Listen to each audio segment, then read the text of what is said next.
There's nothing quite like the Honda Civic Hybrid, Accord Hybrid, and CR-V Hybrid when it comes to exhilarating efficiency. With hybrid technology and thrilling capability, these vehicles deliver an electrifying performance on every drive. But what truly makes these hybrids special is the unwavering determination that inspires everything we do. Redefine your driving experience with Honda, KBB.com's best value brand of 2024.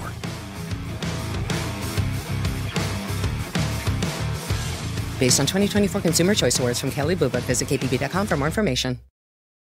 Everyone knows that the best way to tell a good story is over a good drink.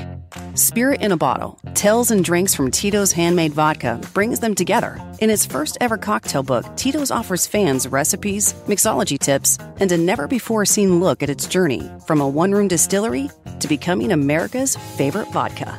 Order your copy today at titosvodka.com/book. Read it and sip with Tito's. 40% alcohol by volume, namely 80 proof, crafted to be savored responsibly. Andy, hi. I'm so happy to talk to you today. Same here, Meg. I just loved A Very Nixon Halloween, and I've been dying to talk to you about it. Tell me its origins. I really like biography. And when I read a biography, the one thing I've noticed is that most biographies tend to focus on the events in one's life that are prominent, historic. So if you read a biography of Napoleon, they'll talk about Waterloo and they'll talk about Austerlitz and all of the big battles. And then they'll kind of race through the end of his life when he's in exile, as if that's not significant. But to me, that's really one of the most interesting parts of a person's life, because that's the time when they think about what they've done. They have a lot of time to think about what they've done. The biggest events are over in the past. And Nixon and Napoleon actually had a lot in common, because Nixon was also in exile. I mean, he left office in 1974 in disgrace, and he bounced around a little bit. He wound up in Saddle River, New Jersey, and he had an office kind of in a strip mall in New Jersey.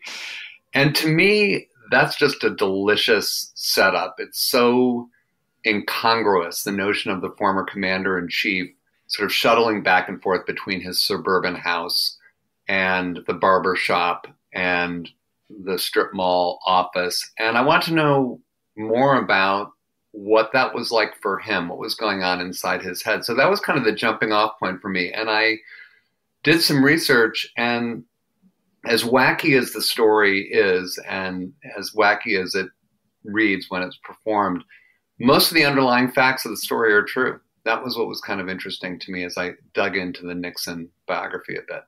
Well, you showed me a couple of photographs of Nixon with these kids in Halloween costumes. And the incongruity between him and them is wonderful to see. Well, it turns out, did host like a big Halloween at the White House. And there are some moments in the story where we refer to this. Pat did wear kind of a fortune teller dress. The star of Dark Shadows, Jonathan Frid, who played Barnabas Collins on this very weird 1960s soap opera called Dark Shadows, appeared in his vampire outfit. And there's a photo of him pretending that he's biting Trisha on the neck.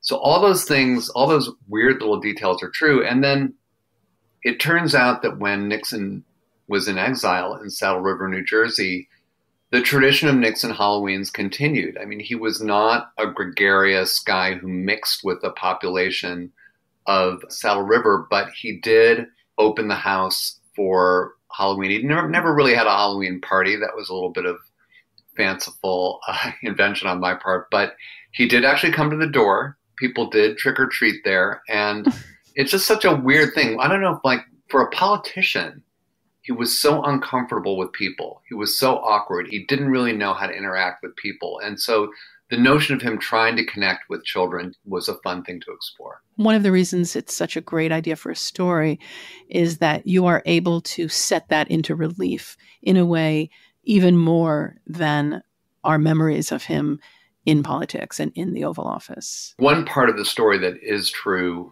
also is that he did host these soirees or salons that were these kind of liquor-fueled, all-male gatherings where he would invite men who he thought were prominent in politics or media or industry, and then he would just kind of hold forth about his career. And I think it was kind of tedious for the people who actually had to attend these things.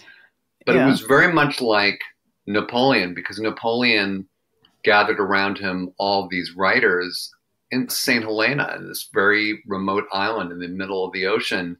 He gathered all these writers who were supposed to write various biographies of him. And it actually worked. A lot of the reason why we have this kind of legend of Napoleon now as a great conqueror, even though he was a good military guy, he did lose a lot of battles too. But the reason why we have this sense of him as this amazing conqueror is because he had his biographies commissioned. I mean, he wrote his own legend. And Nixon was determined in these years of exile to reshape his legacy, which he succeeded in doing to some extent, because he kept on churning out these books about foreign policy because he thought that that was his area of expertise and his ticket to a legacy. And to some extent it worked. Like, people will say, well, yeah, Nixon was a corrupt guy, or he was flawed, but he was a great master of foreign policy. What Nixon did was pretty bad. Like, if you really dig in, like, his attorney general went to prison. You know, he was a very criminal guy. But his success in those years in exile in reshaping that reputation was kind of impressive. I've never heard the word Nixon and salon used in the same sentence. I mean, I'm picturing kind of like a Gertrude Stein situation, but it's not exactly like that. Let's talk a little more generally about writing, because you are a writer whose work I've always loved. And one thing that I love about it is its variety. You are a veritable Whitman sampler of writing. To use another example from the past that our young listeners are going to be like, what? What the? You know, I know. I mean, it is shocking that some of the references do fade. In fact, I was playing Trivial Pursuit with my kids, and one of the questions was, which president was never married? And my younger son said, well, I never remember hearing anything about Nixon's wife. And I'm sitting there just, biting my hand thinking, Pat Nixon, famous fortune teller, apparently, from your story. You will be pardoned. You will be pardoned. I know the answer to that question. I'll tell you why I do. Yeah? Which is that during the pandemic, I was up in the Hudson Valley. We had a house there. And my daughter, who was 10 at the time, who was very interested in presidents, I think she got a book on the presidents.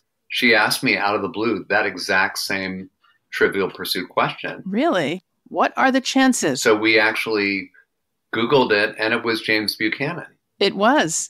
It really was. And this is of some interest to me, at least, because I then started getting a little bit interested and read a book about him. And a lot of historians have felt, until recently, that he was our worst president. Mm-hmm. I mean, it wasn't his fault that we had a civil war, but he certainly helped usher it in. He thought that what was going to solve the slavery issue in America was the Dred Scott decision, which is widely considered one of the worst Supreme Court decisions of all time. But he kind of teased it in his inaugural address and said, we're about to solve that whole slavery issue.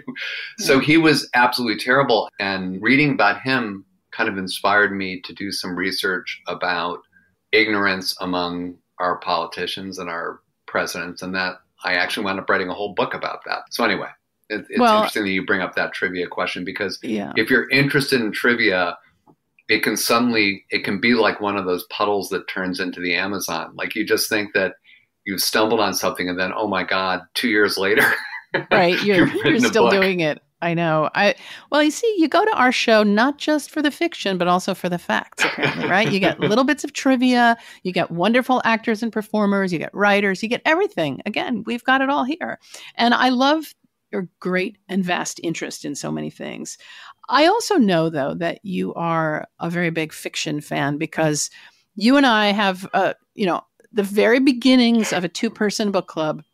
It's so exclusive that it's just the two of us. It's and true. I think so far, have we read one book or two? Now, well, we've read one book, but I think what's cool about our book club, other than the fact that it's so exclusive, we have this kind of, there's a sort of Venn diagram, this overlap of interest in, I would say, a subgenre of fiction, which is we're interested in mid-20th century British women authors. So, I'm a big fan of The Pumpkin Eater. That's one of my favorite all-time books. Incredible. And did you see the movie with Anne Bancroft? Unbelievable. That movie actually, I didn't think it could be improved upon, but that movie is in some ways darker and crisper than the book was. And one of the reasons is the screenplay was written by Harold Pinter. I know. But it's like this brilliant black and white mid-century, maybe it was like early 60s, and it's like Peter Finch and Anne Bancroft. Those kind of movies made me think, like, never get married,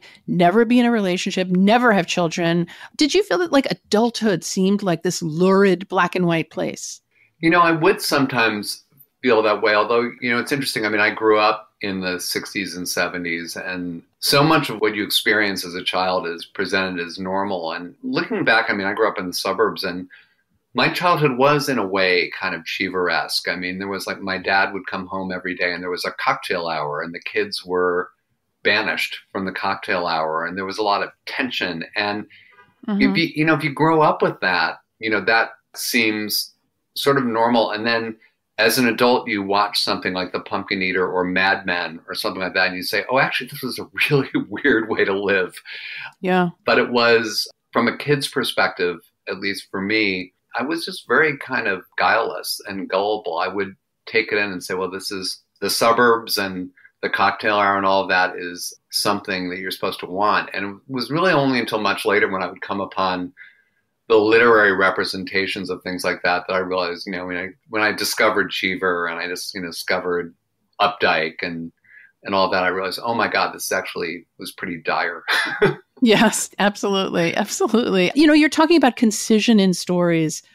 We both love short stories. What do you love about them? I guess it is the concision. It's the depth that you can create in a few words, whereas sometimes in a novel, you'll feel like there's a patch you've gotten to where the writer is kind of treading water, where maybe we're sort of things are happening unfolding, but we don't really know where it's going. And a really great short story, it's true of a great novel too, of course, but I feel like a really great short story, there's not a word out of place. It's just every word has to count.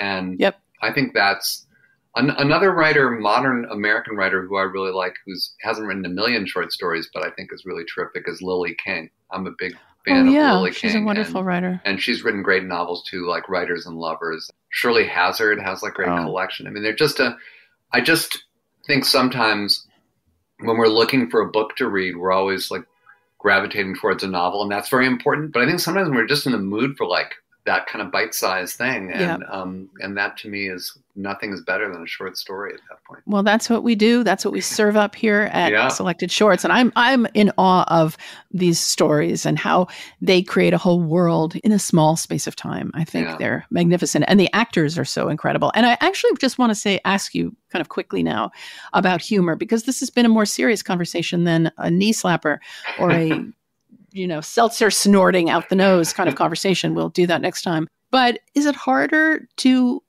be funny on the page or on the stage? Yeah, well, I mean, I think they're just so completely different. I mean, there are people who are hilarious on the page, and then you meet them and it's such a letdown because in person they just are very, very dour, and there are people like that. And then the reverse is true. Great comedians who then sit down to try to write a novel, and you just can't believe how not funny it is. So they think a novel is supposed to be serious. Yes, you do see that. So I don't know. I think they're just like kind of, they seem like they should be more correlated than they are. I mean, I think that somebody like David Sedaris, who is hilarious on the page, but there's no one better at performing David Sedaris than David Sedaris. He just has a great ear, and he's got a great voice, and they're just kind of two different talents. And I guess it probably helps to be good at one and might feed into the other. But I just think it's very mysterious what makes somebody a funny performer versus a funny writer. And you've got them both. Audiences at Selected Shorts love hearing you live, and we all love reading you. So thank you so much for stopping by and talking about writing and everything else. I so appreciate it. Oh, thanks for having me, Meg. The Tito's handmade vodka was ice cold, condensation trickling down the copper metal shaker. It's gotta be fresh lime, they drawled. Tart, but balanced. They weren't normally this finicky about cocktail hour. But with Tito's, it had to be perfect. Simple syrup, the final ingredient. The sound of shaking filled the room to the brim. For the perfect pour at next week's book club, Try the Tito's Gim Literature. Find the recipe at Tito'sVodka.com. 40% alcohol by volume, namely 80 proof, crafted to be savored responsibly.